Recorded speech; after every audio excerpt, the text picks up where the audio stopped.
Nah, Mbak Dinda nggak ada suaranya.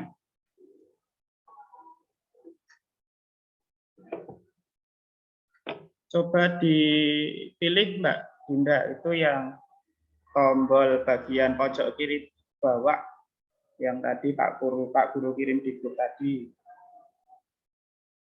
Coba itu ditekan, disentuh. Mbak Anggita coba di screenshot ya. Seperti apa tampilan Zoom milikmu itu. Lewat Japri saja.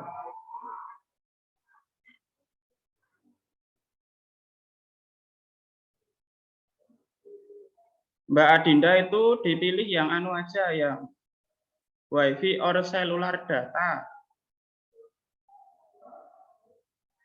Coba Mbak.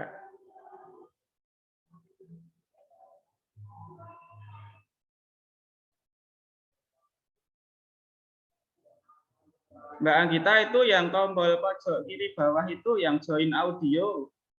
Itu disentuh sampai nanti ada pilihan WiFi or cellular data. Nah, nanti pilih yang WiFi or cellular data. Oke.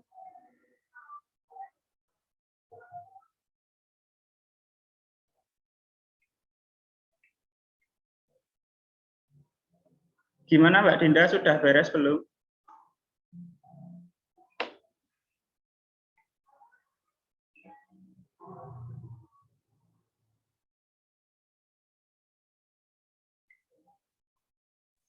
Gue guys, Oppo A15s apa ya? Aku ya Oppo A15 aku Oppo A15. Kan ngonamu jenenge Arka. HP ku iPhone lho. Oh, iPhone piro?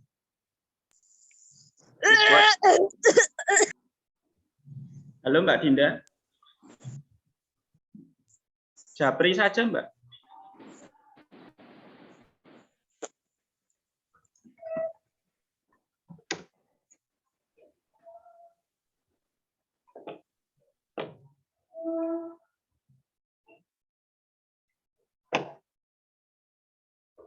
Iya, ini ada yang namanya Oppo A15 siapa ya? Kayaknya Mbak Cici, Pak. Mbak Cici. Ya. Besok namanya diganti ya Mbak? Mbak Cici. Iya, Pak. Ya. Alis kenapa? Ini.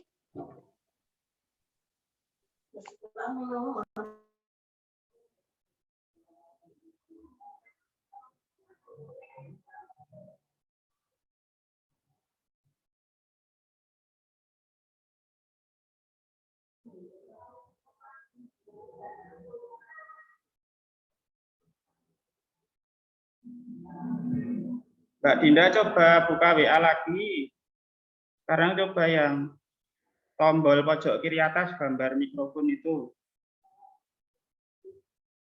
Gambar speaker ding, bukan mikrofon. Gambar halo-halo. Videonya tidak usah dihidupkan ya. Iya, Pak. Biar nanti kuota kalian bisa. Ada yang sebelum Zoom meeting ini beli kuota dulu. Saya, Pak. Oh, Mbak Dinda sudah.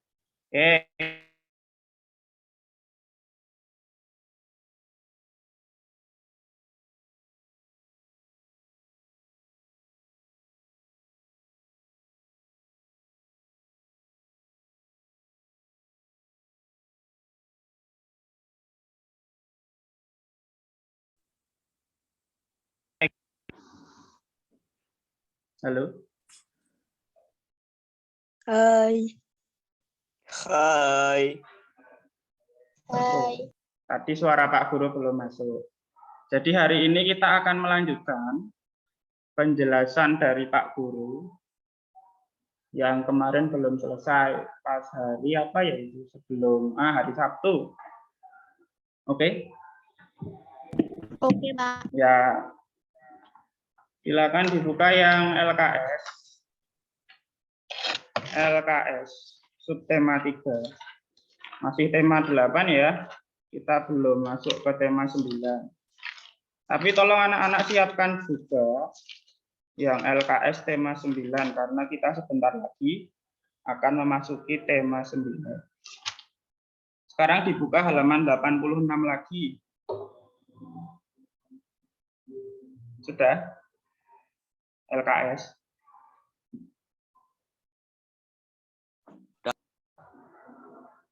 Ya, Pak. Ya, oke. Yang Pak Guru belum jelaskan adalah faktor kimia dan faktor biologis. Kalau faktor fisik sudah Halaman hari berapa, Sabtu. Pak? Halaman 86. Sudah belum? Ampun. Ya. Yang faktor fisika kemarin hari Sabtu sudah Pak Guru jelaskan. Intinya faktor fisika itu faktor-faktor yang bisa dilihat, diraba, dan dirasakan. Kalau dilihat ya menggunakan mata, kalau diraba ya menggunakan tuli, kalau dirasakan ya bisa menggunakan, kalau indera pengecap menggunakan lidah. Lalu selanjutnya yang faktor kimia dan faktor biologis. Nah, faktor kimia dan faktor biologis ini adalah dua hal yang berbeda. Faktor kimia itu terkait dengan kandungan kimia dari air tersebut. Faktor kimia ada berapa di situ yang dijelaskan? Ada berapa hal? 4. 4. Ya, betul Mas Dian. Ada pH, ada kesadaran, ada senyawa-senyawa kimia beracun, ada disolved oksigen. Nah, yang pertama itu adalah pH. pH itu tingkat keasaman. Biasanya pH itu dinyatakan dalam angka dari angka 1 sampai angka 14. Semakin kecil angkanya itu artinya semakin asam. Air kalau misalnya kalian minum rasanya asam kan pasti kalian curiga. Ini airnya bersih enggak? Ini airnya baik untuk kesehatan enggak? Seperti itu toh? Ya enggak? Air yang Enggak, baik kan? puasa. Oh, ya puasa. Oke. Keasaman itu kekejutan, basa Jawa. Kecut orane banyu. Air yang bagus, air yang layak untuk digunakan, terutama untuk minum. Itu kan air yang tidak ada rasanya, tidak asam, tidak asin, tidak pahit, dan lain-lain. Nah, itu pH seperti itu. Intinya, pH itu baiknya tidak terlalu tinggi atau terlalu rendah. Tidak terlalu asam atau terlalu basa. Kebalikannya asam adalah basa. Air yang normal itu yang enggak ada rasanya. Seperti itu kurang lebih gampangannya. Terus kesadaran. Kesadaran itu adalah apa itu? Silakan dibaca anak-anak di situ.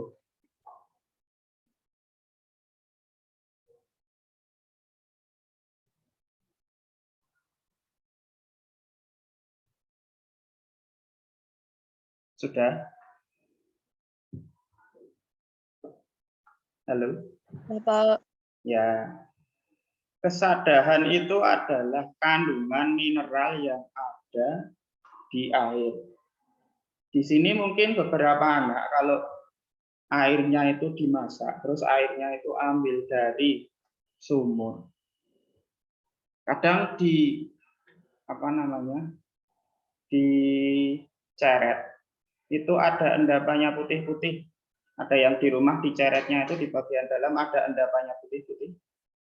Kerak namanya. Ada. Pernah mengamati? Halo?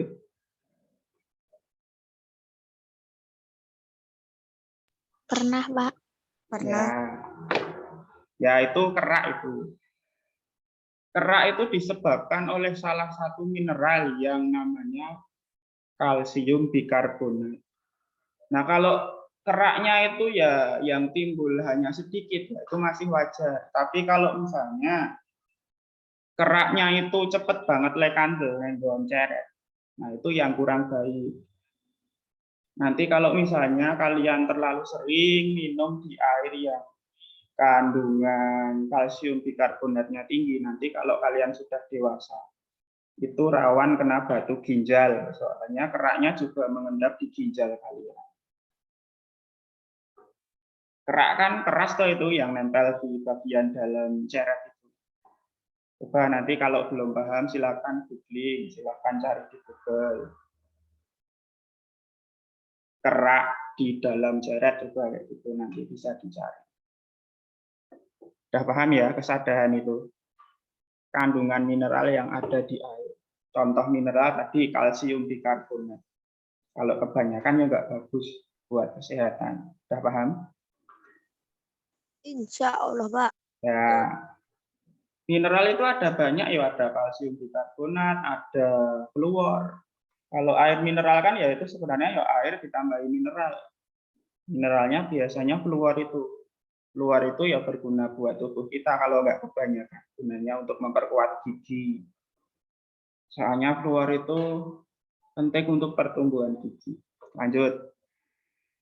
Yang ketiga, faktor kimia yang ketiga adalah senyawa-senyawa kimia beracun. Ada banyak senyawa-senyawa kimia beracun yang sering terlarut di air, ada di dalam air. Halo? Hai. Ya. Pak Guru ambil contoh. Misalnya ikan yang ada di laut.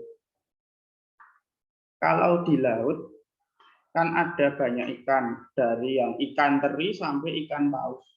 Dari yang ukurannya kecil sampai ukuran Besar. besar.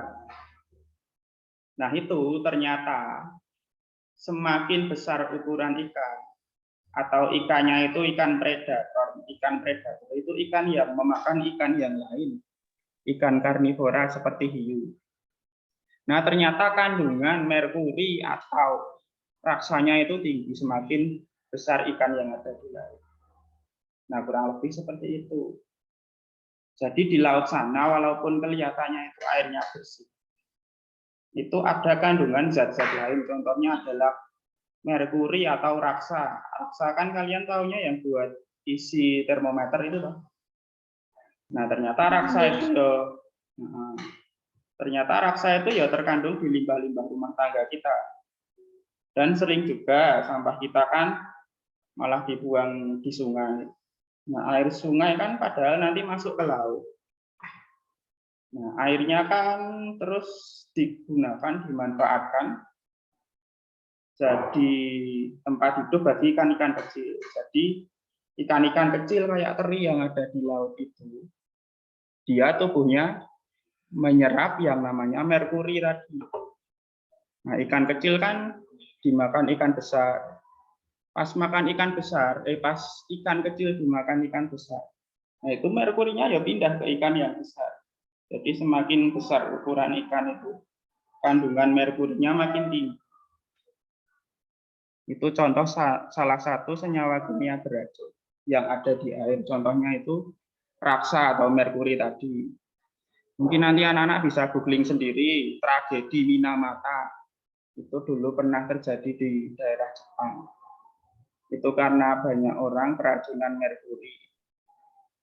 Disebabkan karena kalau nggak salah itu, orang-orang itu mengonsumsi makanan ikan. Bukan makanan ikan, makanan laut. Ya, ikan-ikan yang dari laut. Tetapi lautnya itu ternyata terkontaminasi. Banyak kandungan merkurinya. Akhirnya banyak orang di daerah sana itu yang cacat. Jadi senyawa-senyawa kimia beracun itu ada banyak. Ada merkuri, ada kalau di LKS kan arsen itu. Arsen itu pernah digunakan untuk membunuh orang ya. Coba nanti googling kalian di ada orang yang pernah dibunuh menggunakan arsen namanya Munir, aktivis hak asasi manusia. Itu ya. Halo. Hai. Ya. Rumit enggak?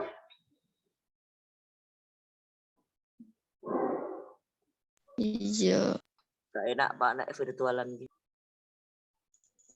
Pak Guru terlalu cepat nggak menjelaskan? Pak, gitu. Ya, senyawa-senyawa kimia tadi yang berbahaya. Contohnya apa?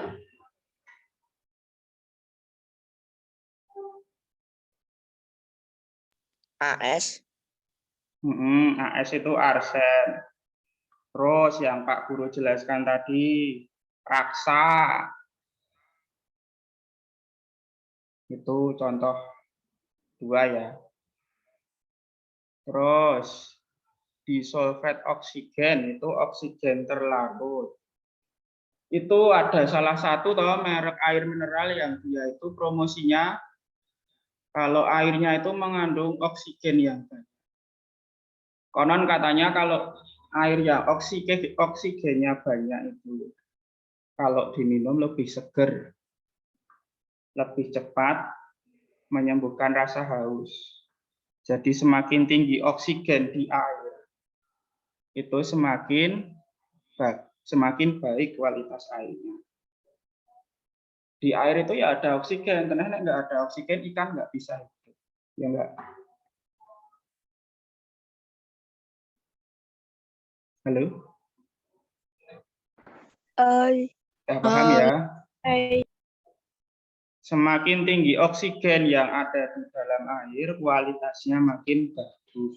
Intinya seperti itu. Lanjut yang faktor biologis. Faktor biologis ini disebabkan oleh atau dipengaruhi oleh mikroorganisme. Organisme itu apa? Kemarin Sabtu sudah Pak Guru jelaskan.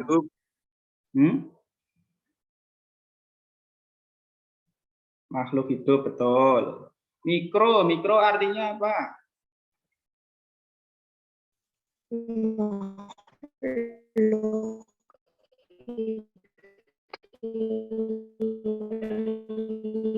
Mas Arkad, tolong dimatikan ya mikrofonnya.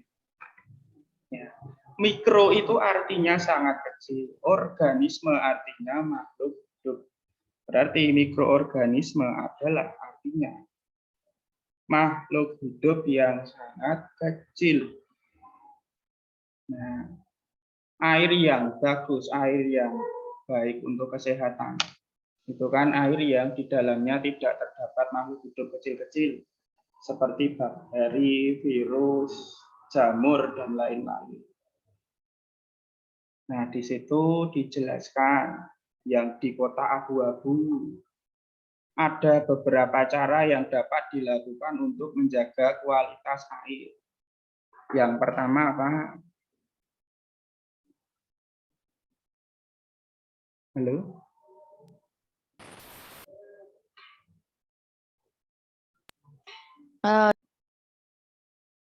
Halo? Hai. Contoh makhluk hidup yang sangat kecil itu apa? Semut. Apa?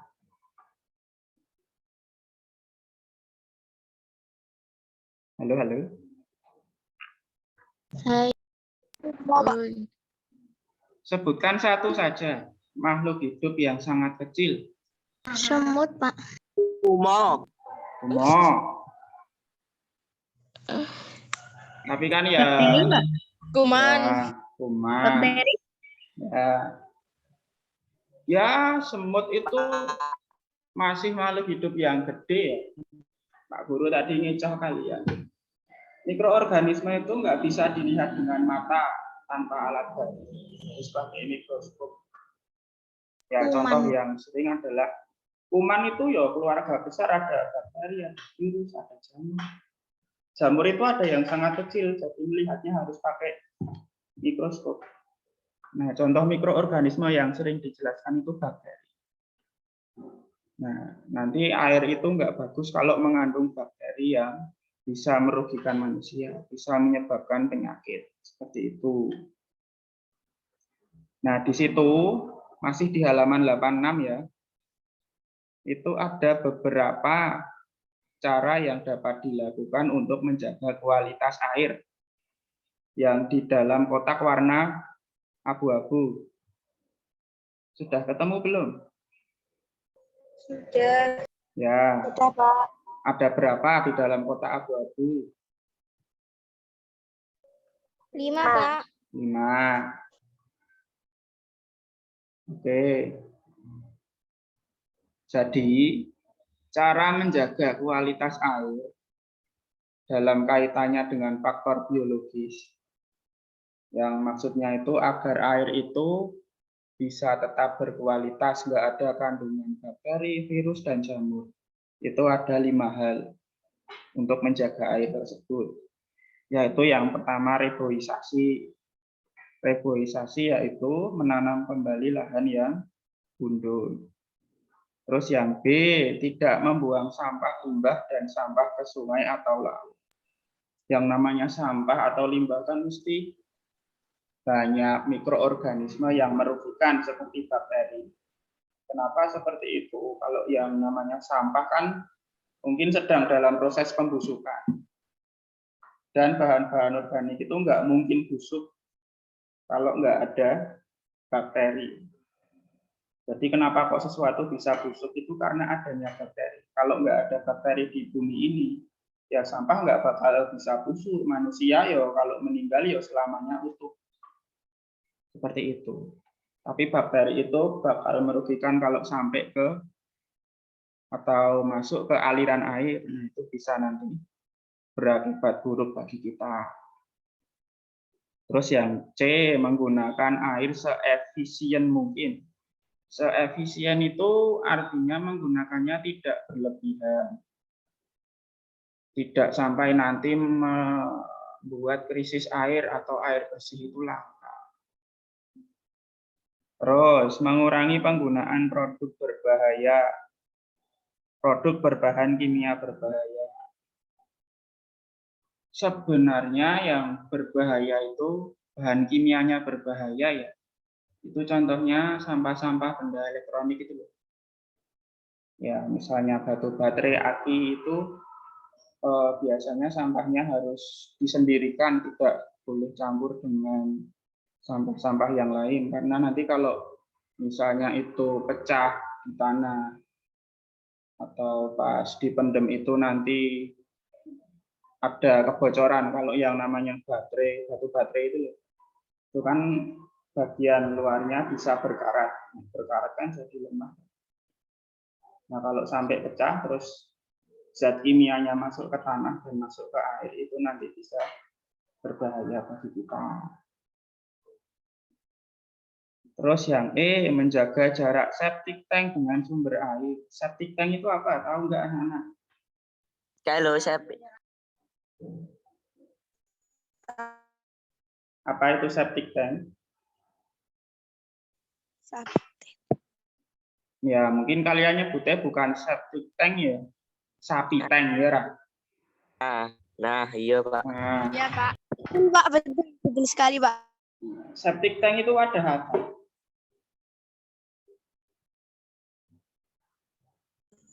Kotoran, Pak. Ya, kamu kalau di rumah ya kan mesti ada yang namanya toilet atau WC tempat kamu pup. Nah itu kan pupmu itu ditampung di bawah tanah, ya semacam sumur tertutup kayak gitu. Ya di dalamnya ya seperti sumur, terbuat dari bis biasanya. Nah jarak antara sumur kan sumber air, airnya buat minum, buat mandi mungkin. Itu harus ada jarak minimal dengan septic tank.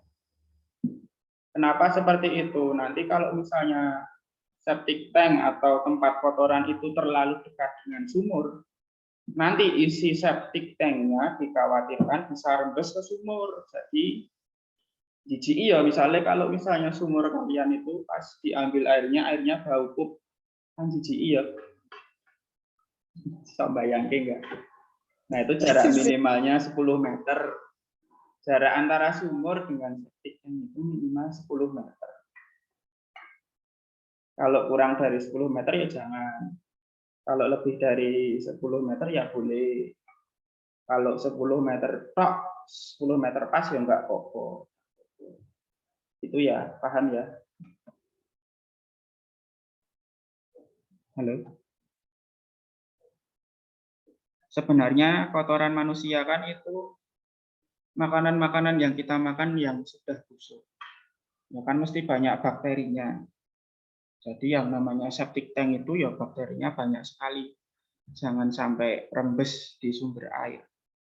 Nanti bisa kalau kita minum dari air itu terus masih ada bakteri yang tersisa ya bisa menyebabkan sakit, bisa diare, disentri, terus muntaber dan lain-lain. Oke, sudah paham? Insya Allah. Ya, Sama, pH. Pak. Yang faktor kimia, pH tadi tingkat keasaman. Semakin asam air itu enggak bagus. Semakin basah suatu air enggak bagus.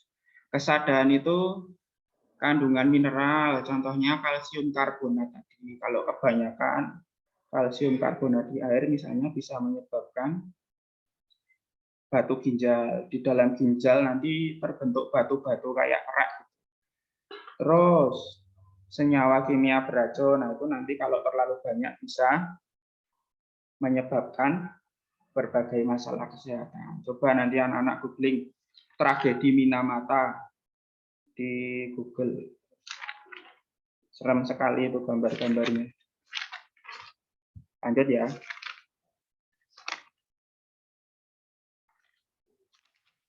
Yang ini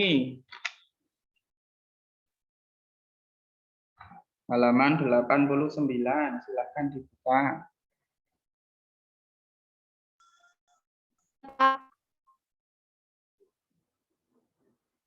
Coba. Ya. Itu nanti silakan anak-anak baca sendiri. Terus yang halaman 85 sampai 86 tadi, nanti silakan anak-anak pelajari kembali. Nanti sekitar mungkin sehabis maghrib Pak Guru akan mengirimkan kuis. Seperti biasanya nanti di grup, silahkan dikerjakan sendiri ya, nggak usah nyontek. Kalau misalnya ada yang belum dipahami bisa ditanyakan sekarang.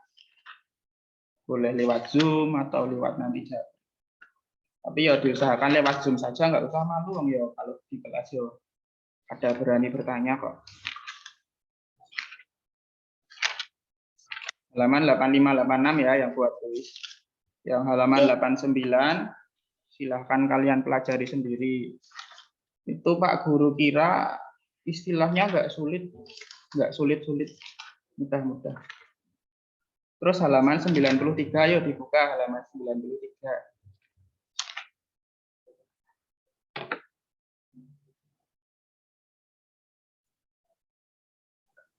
Pak, yang buat kuis itu halaman 85-86, Pak. Betul, ya. Yang sudah Pak Guru jelaskan, Pak. Baik, sekarang dibuka halaman 93. Guruku ngasih garing ingin jelaskan.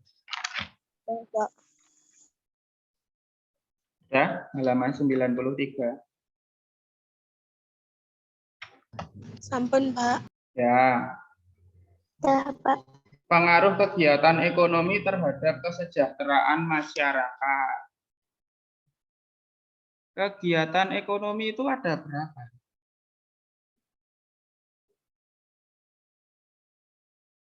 Halo? Hai. Ada Kegiatan- 3, Pak. 3, Pak. Pak, 3. Yoi. Kegiatan ekonomi itu ada 3. Produksi, distribusi, dan konsumsi. Produksi, halaman 94. Produksi merupakan kegiatan menghasilkan barang. Terus paham ya? Produksi itu menghasilkan barang. Tetapi, coba dibaca kalimat kedua. Kegiatan produksi juga berarti suatu kegiatan yang dikerjakan untuk menambah nilai guna suatu benda. atau menciptakan benda baru sehingga lebih bermanfaat. Kata kuncinya itu menambah nilai guna. Misalnya Pak Guru ambil contoh, misalnya itu industri yang membuat roti, sak-sae roti. Kalau roti itu kan bahannya adalah tepung, biasanya tepung gandum. Nah, yang namanya tepung gandum mentah itu kan belum bisa dimakan. Apa ya ada orang cuma makan tepung saja? Ya mesti seret, mesti tepungnya nanti diolah menjadi makanan. Nah kalau cuma tepung biasa saja, tepung aja, itu kan belum terlalu berguna buat manusia. Karena kan nggak umum untuk dimakan. Tidak biasa orang itu makan tepung saja kan nggak mungkin. Nah, oleh manusia, oleh kita, itu tepung bisa dibuat jadi makanan, misalnya kue, roti. Yang namanya kue atau roti kan nilai gunanya sudah bertambah kalau dibanding pas masih tepung. Kalau sudah dijadikan kue kan nilai gunanya tambah. Kue kan dimakan, bisa dikonsumsi. Nah, perubahan dari tepung menjadi roti itu ya kegiatan produksi, dihasilkanlah yang namanya roti. Jadi produksi itu menghasilkan barang. Tetapi produksi itu juga bisa disebut menambah nilai barang. Menambah nilai guna barang. Sik mau ora patiya guna dadi guna. Paham? Lumayan, Mbak. Paham, Mbak. Ya. Silakan kalau mau bertanya. Jadi misalnya ada pertanyaan, apa itu produksi? Kalian bisa jawab, menghasilkan barang. Produksi adalah menghasilkan barang. Tetapi kalian juga boleh menjawab, misalnya, produksi adalah kegiatan menambah nilai guna barang. Nah, seperti itu juga betul. Memang produksi itu menambah nilai. Yang tadi belum ada barangnya, masih barang mentah, belum bisa diapa-apakan. Itu diubah jadi benda lain yang lebih bermanfaat, lebih berguna. Gitu ya. Terus, kegiatan ekonomi yang kedua apa? Distribusi, Pak. Ya, distribusi. Orang yang melakukan distribusi namanya apa? Disebut apa? Distributor, Pak. Ya, distributor. Misalnya Mbak Rahma bikin roti dari tepung. Nah, itu produksi, kegiatan produksi. Mbak Rahma sebagai produser. Misalnya terus rotinya Mbak Rahma itu dijual ke Mas Arka. Nah, terus Mas Arka menjual lagi roti itu ke orang lain. Berarti di situ Mas Arka sebagai distributor, dia menyalurkan barang dari produsen ke konsumen. Orang yang melakukan kegiatan distribusi dinamakan distributor. Di situ halaman 94. Distribusi itu ada berapa jenis? 2, Pak. Ya, apa saja? 2 apa saja? Distribusi langsung dan tidak langsung. Ya, distribusi langsung dan tidak langsung. Misalnya tadi Mbak Rahma bikin kue roti dari tepung. Nah, ternyata Mbak Rahma itu langsung dijual ke konsumen. Bar digawe, bar rotine tadi terus buka warung dhewe ning omah. Nah, ngono kuwi jenenge distribusi langsung. Jadi langsung dari produsen ke konsumen tanpa perantara. Perantara itu yang menghubungkan produsen dengan konsumen.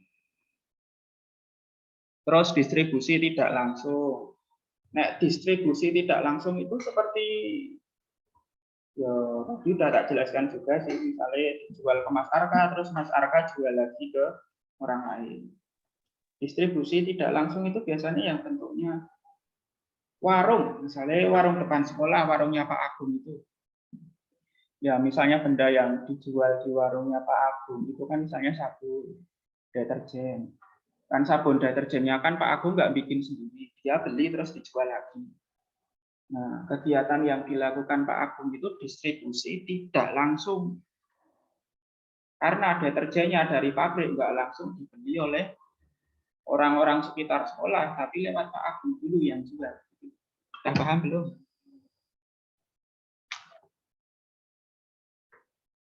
Halo? Pak. Ya. Terus selanjutnya kegiatan ekonomi yang ketiga adalah konsumsi. Konsumsi halaman 95. Halaman 95. Konsumsi adalah kegiatan menghasilkan atau mengurangi salah baca Pak Guru. Konsumsi adalah kegiatan menghabiskan atau mengurangi nilai guna barang. Konsumsi adalah kegiatan menghasilkan barang atau memanfaatkan barang. Barang yang sudah beli kalian manfaatkan, kalian gunakan untuk kehidupan sehari-hari, itu namanya konsumsi. Konsumsi itu tidak melulu tidak nyuruh dimakan ya. Ya apa iya makan sabun ya enggak. Jadi menghabiskan barang tidak mesti dimakan. Terus sebenarnya yang namanya konsumsi itu kebalikan dari produksi. Kalau produksi kan menghasilkan barang, kalau konsumsi menghabiskan barang. Terus tadi produksi kan menambah nilai guna. Sek maune tepung belum bisa dimanfaatkan alias belum berguna. Dibuat jadi kue yang lebih berguna karena kue kan bisa kita makan. Sebaliknya yang namanya konsumsi itu mengurangi nilai guna barang. Kue kalau kita makan kan lama-lama habis. Yang tadi ada nilai gunanya sebagai makanan, kalau sudah habis kan ya udah nggak ada gunanya. Misalnya lagi kalian beli motor awalnya harganya 25 juta. Setelah kalian gunakan 5 tahun, mungkin kalau kalian jual kan nggak mungkin terjual 25 juta lagi. Mesti turun harganya, nilainya bakal turun. Nah, itu yang dinamakan konsumsi. Nilai gunanya makin berkurang. Misalnya kalian beli HP. Beli HP itu produksi, distribusi, atau konsumsi? Halo? Halo? Kalian beli HP. Membeli HP itu produksi, distribusi, atau konsumsi? Konsumsi. Ya, yang namanya produksi itu adalah konsumsi. Mergani ngopo? Kalau kalian beli HP, ya beli HP kan HP-nya masih baru, masih sempurna kondisinya, belum ada yang lecet, belum ada yang retak layarnya dan lain-lain. Masih halus ibaratnya. Tapi setelah kalian gunakan 2 tahun, 3 tahun, mungkin kan nilai gunanya udah berkurang. Mungkin HP-nya sudah mulai lecet, sudah mulai lelet buat main game misalnya, buat WA-an misalnya. Terus layarnya sudah retak, mungkin mikrofonnya nggak mau nyala, jadi buat telepon nggak bisa, mungkin kameranya rusak, dan lain-lain. Kan itu ada perubahan dari yang tadinya pas dibeli itu masih halus, masih sempurna, tinggal ngopo-ngopo penak.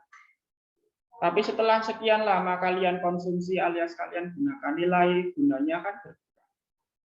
Kameranya wis ra guna, ra iso tinggu, layare wis akeh lecete, bagian belakangnya lecet seperti itu.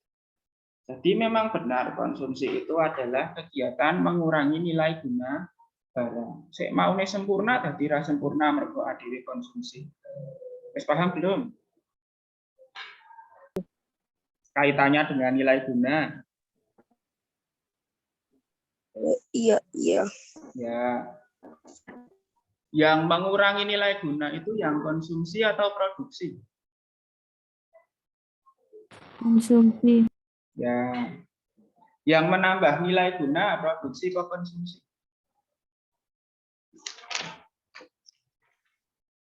Halo, halo. Hai. Ya. Tak ulangi ya. Yang menambah nilai guna itu produksi atau konsumsi? Produksi. Produksi. Sing maune tidak terlalu berguna, misalnya tepung diubah jadi sesuatu yang sangat berguna, misalnya roti. Itu adalah contoh produksi. Sekarang halaman 99. Yuk dibuka bareng-bareng.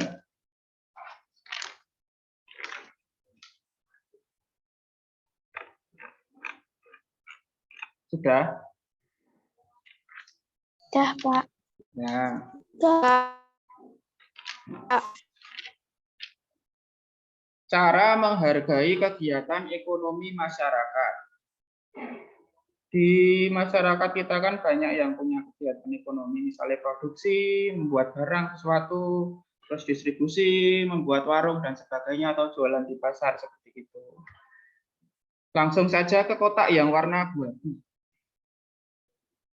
Berikut beberapa perilaku yang mencerminkan sikap menghargai usaha ekonomi.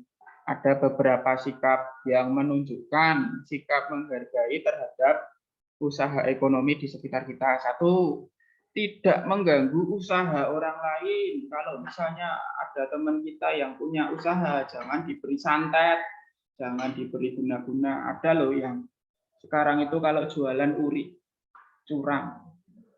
Santet itu, ya bukan santet sih namanya apa ya, guna-guna, itu ada. Jadi ada orang misalnya kalau ada 2 warung mie ayam ya, misal jaraknya dekat. Nah yang satu itu nyalai, yang satunya ya pakai hal-hal gaib seperti itu. Jadi kalau ada orang lewat mau beli mie ayam, kok dilalah kelihatan tutup, padahal nggak tutup. Yaitu contoh-contoh yang tidak bagus, ya itu termasuk mengganggu usaha orang lain. Paham? Paham, Pak. Ya. Paham, Pak. Ya, yang kedua, tidak merendahkan usaha orang lain. Banyak di sekitar kita orang yang punya usaha. Jangan sekali-kali kita menjelek-jelekan usaha orang lain. Siapa tahu orang lain itu lama-kelamaan malah jadi juragan. Usahanya makin berkembang. Sama-sama orang cari duit, sama-sama orang cari makan, mbok yo ayo. Jangan merendahkan usaha orang lain. Saling menghormati. Semuanya saling membutuhkan. Ya kita kan mesti butuh, misalnya pedagang sayur, pedagang beras dan lainnya. Kita itu sebenarnya saling membutuhkan. Jangan sekali-kali merendahkan usaha orang. Terus yang ketiga, menjunjung tinggi setiap pekerjaan yang dilakukan orang lain. Ini sebenarnya sama dengan nomor 2, tidak merendahkan usaha orang lain. 4, menumbuhkan persaingan usaha yang sehat dalam kegiatan perekonomian. Saingan ya apa-apa, tapi sehat. Saingan yang sehat itu misalnya sama-sama membuat produk yang berkualitas, sing ora cepat rusak, enak dan lain-lain, itulah produk yang berkualitas. Jangan sampai perang harga. Perang harga itu misalnya murah-murahan rego. Misalnya ono tanggane ngedol 15.000, terus DE ngedol 14.000, ben wong liya iso do gelem tuku ning kono. Biasanya kan misalnya kalau pedagang telur itu ya daerah Jabodetabek kan banyak tuh peternak telur. Itu kan para peternak telur kan ada grup sendiri. Di situ kan mesti nanti sering ada kesepakatan. Hari ini harganya naik ya. Jadi 20.000 per kilo misalnya. Jadi saingan itu yang sehat, jangan sampai perang harga murah-murahan, itu enggak baik. Terus meneladani keberhasilan orang lain dengan meniru sikap positif orang tersebut. Kan banyak itu pengusaha yang sukses, yang pengusaha bisa omsetnya jutaan, miliaran. Kita jangan iri dengan mereka, justru harusnya menjadi motivasi bagi kita untuk bisa meniru dia. Amin ya, semoga aku bisa jadi pengusaha, aku bisa sukses dia, seperti itu. Meneladani itu meniru, artinya meneladani. Terus yang terakhir, jika kita telah sukses dengan usaha yang kita jalani, sebaiknya kita juga ikut membantu usaha orang lain agar mereka mengikuti kesuksesan kita. Misalnya ada temanmu yang jualannya sama dengan kamu. Nah, dijak kulaan bareng-bareng yang tempat sing murah dan kok badine iso akeh. Tapi jangan cuma ngejar murahnya ya, kejar kualitasnya juga. Apa gunanya kalau beli barang murah tapi cepat rusak? Carilah yang kalau bisa itu ya lumayan murah tapi berkualitas. Seperti itu. Pokoknya dijak bareng-bareng usaha sukses bareng, mulai bareng, sukses bareng. Gitu ya. Halo. Ya, Pak. Ya. Tadi kan Pak Guru sudah memberikan tugas, yaitu mengerjakan kuis yang nanti dikirim. Terus Pak Guru tambah. Apa ayo? Evaluasi pembelajaran 5 dan evaluasi pembelajaran 6. Di halaman 104 dan 108. Bentar lagi tema 8 selesai. Gimana, udah paham belum? Halo.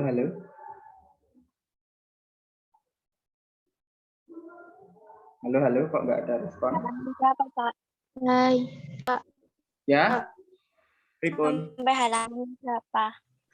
Jadi yang dikerjakan itu yang evaluasi pembelajaran 5, halaman 104 sampai 105. Pak, itu yang kemarin udah dikerjakan. Oh iya, udah ya.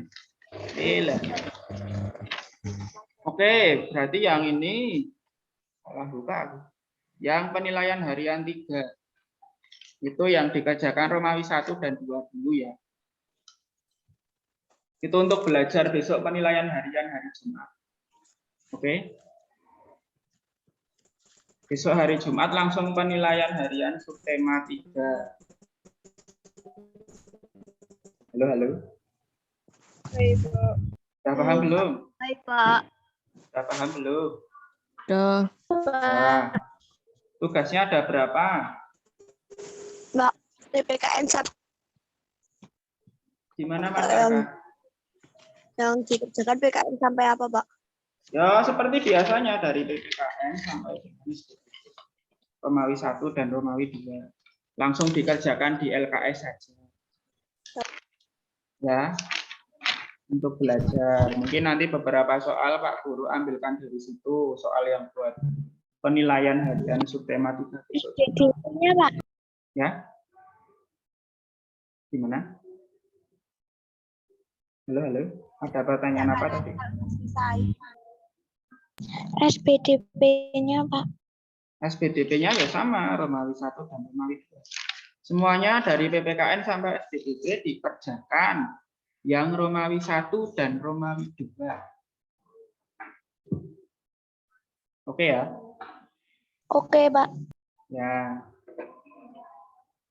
Sip. Ada pertanyaan enggak?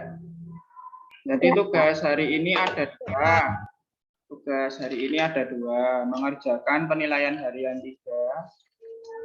Terus yang kuis tadi terkait dengan air. Kuisnya enggak banyak, cuma 10 poin aja. Yang penting kalian belajar. Itu ya. Oke.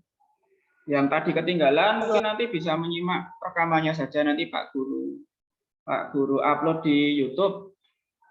Biar gampang aksesnya, bisa dipilih yang kualitas rendah aja biar hemat kuota, terus disimpan di YouTube. Kan YouTube bisa offline toh? Pernah belum?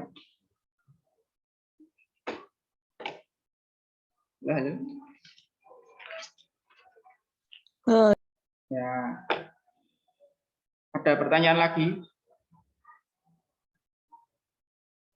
Info wifi gratis.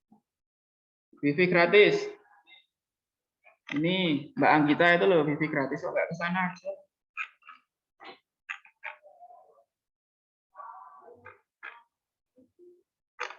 Ya cukup ya.